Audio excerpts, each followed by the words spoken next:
Olá pessoal, tudo bem com vocês? Bem-vindos nessa terça-feira na nossa aula de estudo da Palavra de Deus. Estamos muito felizes de nessa terça-feira poder continuar a estudar a Bíblia com você. Estamos estudando 2 Coríntios e hoje vamos estudar o capítulo 3. Amanhã, quarta-feira, vamos estudar capítulo 4, lembrando que as aulas são todas segundas, terças e quartas, mas as aulas das quartas-feiras são somente para membros exclusivos do canal. Então, se você ainda não é membro do meu YouTube, torne-se depressa para você ter acesso a esse conteúdo exclusivo. Vamos embora comigo? Estudar 2 Coríntios capítulo 3? Diz assim a Bíblia Sagrada. Paulo está dizendo: será que com isso estamos começando a nos recomendar a nós mesmos novamente? Porque ele terminou o capítulo 2 dizendo, nós não negociamos a palavra de Deus por lucro. Nós somos homens que falam de Deus com sinceridade. Então Paulo estava falando bem dele, do ministério dele. Por isso que ele começa o capítulo 3 dizendo assim, será que eu estou aqui para me autoelogiar? Será que eu estou aqui novamente, Olha o que ele diz. Será que precisamos, como alguns, de cartas de recomendação para vocês ou da parte de vocês? Em outras palavras, Paulo está dizendo, será que nós somos qualquer pregador que precisa de uma cartinha de recomendação da igreja? Será que nós somos esse tipo de gente? Verso 2, olha o que ele diz. Vocês mesmos são a nossa carta, escrita em nosso coração, conhecida e lida por todos. Em outras palavras, vocês são a prova do nosso ministério. Nós não precisamos de carta. Nós não precisamos que vocês mandem um WhatsApp, um e-mail, um bilhete dizendo que a gente é de Deus. Vocês são a prova dos frutos que nós damos para Deus. Aí ele diz no verso 3, vocês demonstram que são uma carta de Cristo, resultado do nosso ministério, escrito não com tinta, mas com o Espírito do Deus vivo, não em tábuas de pedra, mas em tábuas de corações humanos. Em outras palavras, Paulo repete, ele fala, vocês são cartas, vocês são cartas. Sabia que esse é um dos títulos que nós cristãos somos chamados? Nós somos cartas vivas. Por isso que os homens podem ler a nossa vida. O cristão ele prega mais com as suas atitudes do que com as suas palavras. E Paulo está dizendo exatamente isso. Vocês são cartas vivas, escritas pelo Deus vivo. Lindo isso. Verso 4. Tal é a confiança que temos diante de Deus por meio de Cristo. Não que possamos reivindicar qualquer coisa com base em nossos próprios méritos, pois a nossa capacidade vem de Deus. Em outras palavras, isso tudo aqui, gente, que eu estou falando, não é porque eu sou bom, não. Não é a minha capacidade. A minha capacidade vem de Deus. Eu não tenho mérito nenhum. Verso 6. Ele nos capacitou para sermos ministros de uma nova aliança. Não da letra, mas do Espírito. Pois a letra mata, mas o Espírito vivifica. Paulo está dizendo, nós não somos ministros simplesmente de uma religião. Nós não estamos aqui só para vomitar um monte de regrinhas espirituais. Não. Nós estamos aqui pelo Espírito do Deus vivo. Nós estamos aqui para pregar um evangelho vivo.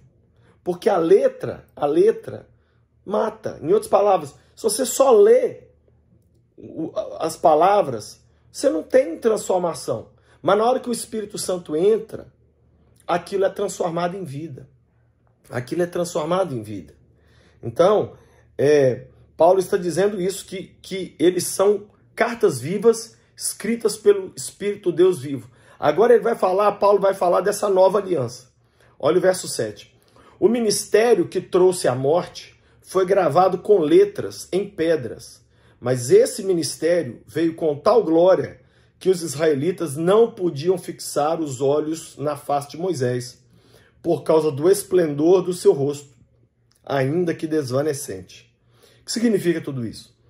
Paulo está dizendo, na primeira aliança, ou seja, na aliança de Moisés, que foi escrita em pedras, os 10 mandamentos, Aquela aliança veio com glória. E não era glória pouca, não. Porque quem olhava para o rosto de Moisés, via que o rosto dele brilhava. Ainda que aquele brilho ia apagando aos poucos. É isso que Paulo está dizendo aqui. Então Paulo está fazendo a comparação entre o Velho Testamento e o Novo Testamento. Entre a velha aliança de Moisés e a nova aliança de Jesus. Aí verso 8. Não será o ministério do Espírito Santo ainda muito mais glorioso? Então Paulo está dizendo, se tinha glória, se tinha brilho, se tinha Deus, lá nas leis do Velho Testamento, se o rosto de Moisés brilhava, não vai brilhar muito mais agora a gente com o ministério do Espírito Santo? Se era glorioso o ministério que trouxe condenação, quanto mais glorioso será o ministério que produz justificação. Olha isso. Então, Paulo está dizendo, olha, se a lei de Moisés que trouxe condenação veio com glória, e o ministério de Jesus que traz justificação. Verso de número 10. Pois o que outrora foi glorioso, agora não tem glória, em comparação com a glória insuperável. Paulo está dizendo, a glória da velha aliança não se compara em nada com a superglória da nova aliança. E se o que estava se desvanecendo se manifestou com glória, quanto maior será a glória do que permanece. Então, Paulo está dizendo o seguinte, se o brilho do rosto da face de Moisés apagava, muito mais não será o brilho de Deus na nossa vida, sendo que esse brilho nunca apaga, ele é permanente. Paulo está fazendo uma comparação entre a velha aliança e a nova aliança, entre Moisés e Jesus, entre a glória do rosto de Moisés e a glória que brilha no rosto de todo crente. Verso 12, portanto, visto que temos tal esperança, mostramos muita confiança. Não somos como Moisés, que colocava um véu sobre a face, para que os israelitas não contemplassem o resplendor que se desvanecia. Gente, vocês estão preparados? Olha essa explicação. Paulo está dizendo aqui que quando Moisés via a Deus, o rosto dele brilhava. Os israelitas ficavam com medo. Para eles não ficarem com medo, Moisés passou a usar um véu, para não assustar o povo. Só que quando Moisés viu que aquele brilho ia indo embora, ia se apagando, o véu que era usado para não assustar os israelitas, começou a ser usado para não mostrar para eles que o brilho tinha ido embora. Muita gente está vivendo assim. Muita gente já brilhou com o rosto. Um rosto brilhante, os olhos brilhantes, cheio de Jesus. Mas a pessoa foi perdendo o brilho da glória de Deus. Resultado, hoje ela tem que usar uma maquiagem. Quando eu falo maquiagem, não é maquiagem de produtos, não. Ela tem que fingir um rosto cristão, mas na verdade já não tem glória dentro dela. É isso que Paulo está dizendo aqui. Não somos como Moisés, que tinha que disfarçar a ausência da glória de Deus. É isso que Moisés está dizendo. Verso 14. Na verdade, a mente dele se fechou, pois até hoje o mesmo véu permanece quando é lida a antiga aliança. Não foi retirado, porque é somente em Cristo que ele é removido. Paulo então agora está dizendo, não é somente Moisés que usa um véu. Hoje, todo mundo que só está na velha aliança e não conhece a nova aliança de Jesus, ainda está com um véu que impede ele de ver, que impede ela de enxergar. Mas somente em Cristo esse véu é removido. Verso 15, de fato, até o dia de hoje, quando Moisés é lido, um véu cobre os seus corações. Em outras palavras, quem ainda está preso na velha aliança, ainda tem um véu que cobre, que impede o coração daquela pessoa de enxergar a glória de Deus. Verso de número 16. Mas quando alguém se converte ao Senhor, o véu é retirado. Olha que legal. Quando a gente se converte, o véu vai embora, né? Ora, o Senhor é Espírito. E onde está o Espírito do Senhor, aí há liberdade. Em outras palavras, Paulo está dizendo, quando a gente entrega a vida para Jesus, o véu espiritual que cegava a nossa mente é retirado. Nós nos tornamos livres, porque onde há o Espírito do Senhor, aí há liberdade, né? Nós somos verdadeiramente livres. E aí agora olha o que ele diz, verso 18, que maravilhoso.